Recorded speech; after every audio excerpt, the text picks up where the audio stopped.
Ok, donc on va quitter un petit peu ces questions de colonialisme et d'intégration pour revenir plus à toi et à ton parcours. D'accord. Donc, ça fait que tu nous as dit tout à l'heure combien d'années? 15 ans que tu es à la Louvière. Mhm. Tu as vécu, je pense, à Paris avant, c'est ça? J'ai vécu à Paris avant, à Yaoundé, à Tournai, voilà. Quelles ont été tes premières impressions quand tu es arrivé à la Louvière? Donc, il y a 15 ans. Donc, on est début des années 2000. Bon, je dois d'abord faire un aveu. Quand je suis venu m'installer à la Louvière, ça faisait 3 ans que j'habitais la place du marché aux herbes à Mons. Et en général, le doudou ne me laissait pas beaucoup de bons souvenirs. Donc, j'avais donc voulu déménager et j'avais peiné à trouver un appartement à Mons. Et c'est comme ça que, ayant perdu beaucoup de jours de congé parce que j'allais à Mons pour chercher un appart, qu'une de mes collègues, Florence Éloi, pour ne pas la citer, m'a dit, écoute Maximilien, je sais que toi tu estimes que nous, à la Louvière, on est des mandailles, mais j'ai quand même repéré un petit appart qui pourrait te convenir, et qui pourrait te faire économiser tes jours de congé. Et c'est comme ça donc que je me suis retrouvé à l'avenue, non, à la place de la Louve. Bon. Alors, de ma fenêtre, j'apercevais un café qui s'appelle l'Ardenne. Et puis j'apprends que dans ce café, celui que j'appelle volontiers notre père à tous, les Louviérois, Achille Chavet, donc Achille Chavet allait là, et je me disais, mince, j'habite en face du café où un grand poète comme celui-là venait boire, tu vois.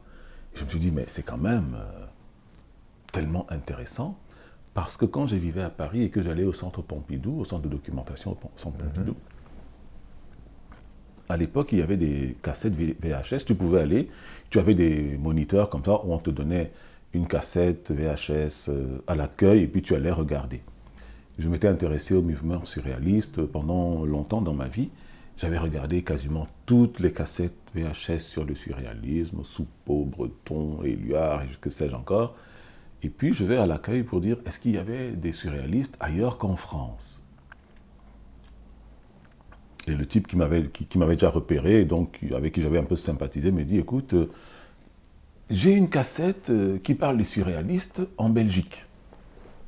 Bon, je ne m'intéressais qu'à la poésie, hein, pas à la peinture à l'époque. Et donc, et là, je regarde une cassette sur le surréalisme en Hainaut. Comme il y a très longtemps, je ne sais pas si c'était deux cassettes différentes, il y en a une qui parlait, je me rappelle que le groupe Rupture, et il y avait le surréalisme en Hainaut. Alors je ne sais plus si c'était une cassette qui parlait du groupe Rupture et une autre qui parlait du surréalisme en Hainaut, ou alors c'est la même qui parlait des deux en même temps, mais peu importe. Et c'est là donc que j'avais découvert Achille Chavet. Bon, et comme je suis de gauche et que je l'étais déjà à l'époque, un poète communiste, c'était d'autant plus séduisant pour moi, et donc, et très intéressant. Et donc, je me rappelle qu'en sortant du centre Pompidou, j'étais allé à la FNAC non loin, et était allé chercher de la poésie de Chavet. Donc, comme j'ai une coutume que le Covid m'empêche vraiment d'exercer pleinement, d'aller lire dans des cafés, j'aime bien l'ambiance des cafés quand je lis, sauf si je suis en bonne compagnie. J'avais parcouru les cafés de la Louvière, j'avais un peu écumé, si je puis dire comme ça, en buvant de l'eau, des sodas et du café, les cafés de la Louvière, et j'avais remarqué qu'à la taverne du théâtre, au Camillo,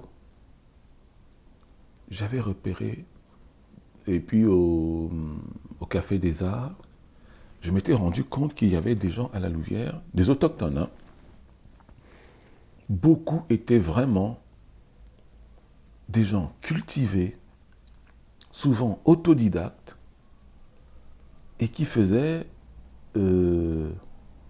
vraiment une analyse fine de notre situation. j'ai vraiment été marqué par le nombre de gens que j'estimais intelligents. Peut-être suis-je trop bête, et donc du coup mon canon n'est peut-être pas assez élevé, mais moi j'ai été marqué dès les premiers moments de mon séjour au Louviérois par une si grande densité de gens plus ou moins jeunes, cultivés, curieux, créatifs même. Et alors, ce qu'il y avait en plus, c'est que, et qui s'est affirmé d'année en année, et qui s'affirme encore d'autant plus aujourd'hui, c'est que ces gens-là étaient en même temps des laissés pour compte. Tu vois? Des laissés pour compte, je dirais, culturels. Bon, certains avaient des difficultés économiques déjà ou pas, mais en tout cas, certainement, au plan culturel, ils vivaient un peu comme si être créatif, créateur à la Louvière et louviérois était... Enfin, comment est-ce que je peux traduire ça?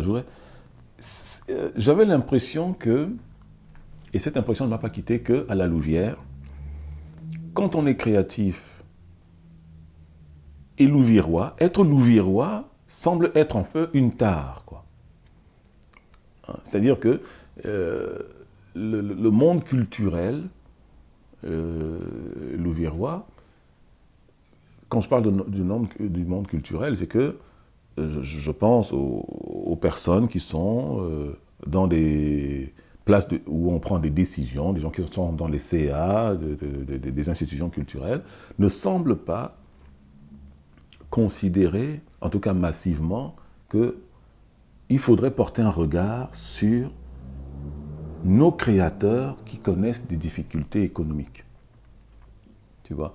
Et c'est quelque chose, hélas, qui, à mes yeux, se poursuit aujourd'hui.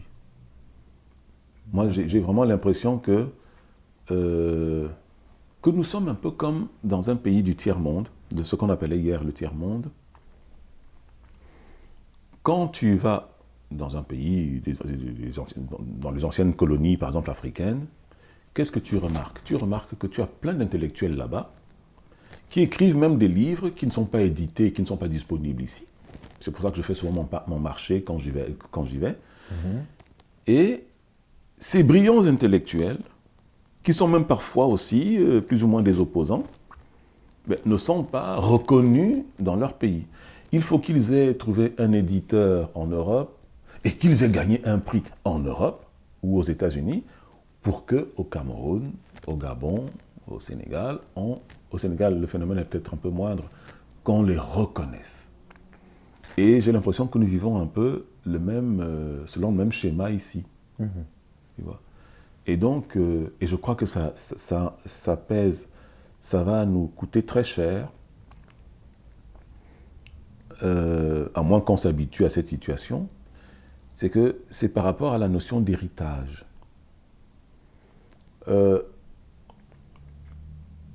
Et de l'identité collective, en fait. Parce que veut dire être louviérois aujourd'hui? Hein? Ça pourrait être intéressant qu'on demande aux louviérois, en fait, tu es louviérois, qu'est-ce que ça veut dire pour toi? Et je pense que c'est quelque chose... Nous devrions trouver une définition du louviérois pour la prendre comme une base pour construire un avenir commun. Tu vois?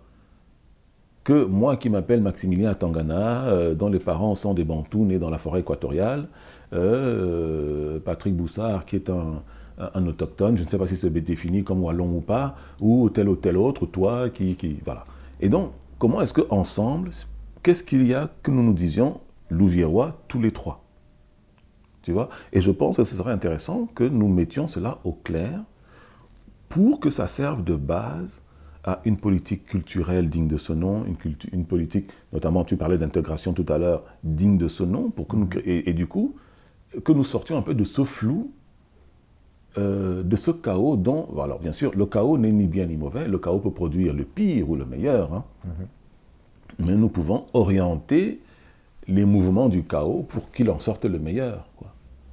Mais si, quand tu es habitant de la Louvière, que tu achètes ton pain à la Louvière, tes fruits, tes légumes, parfois tes vêtements à la Louvière, et que tu crées dans la souffrance économique, et que tu n'es pas reconnu, Mais si tu n'es pas reconnu chez toi, bon, tu peux te consoler en te disant, après tout, on ne reconnaît pas les prophètes chez eux. Mais enfin, bon, je ne sais pas si les artistes ont vocation à être des prophètes qu'on ne reconnaît pas chez eux. Donc je pense qu'il nous faudrait vraiment sortir de cette situation. Et donc mes premières impressions ont été celles-là, une forte densité de personnes qui réfléchissent, qui créent, et c'est un peu normal. Devant nous, il y a Chavet, Bury, Balthazar, Louvet et bien d'autres encore, Georges N, Hubert, Ney, autant de gens qui, dans le domaine culturel, ont donné un certain cachet à cette ville qui est quand même la 5e ville de Wallonie. Donc tu dis qu'il y a un gros potentiel à la Louvière qui n'est pas assez valorisé. C'est exactement ce que j'ai dit, oui. Ok. Alors, donc je vois que j'allais te poser la question du regard que tu portes sur l'évolution de cette ville, mais je pense que tu y as répondu.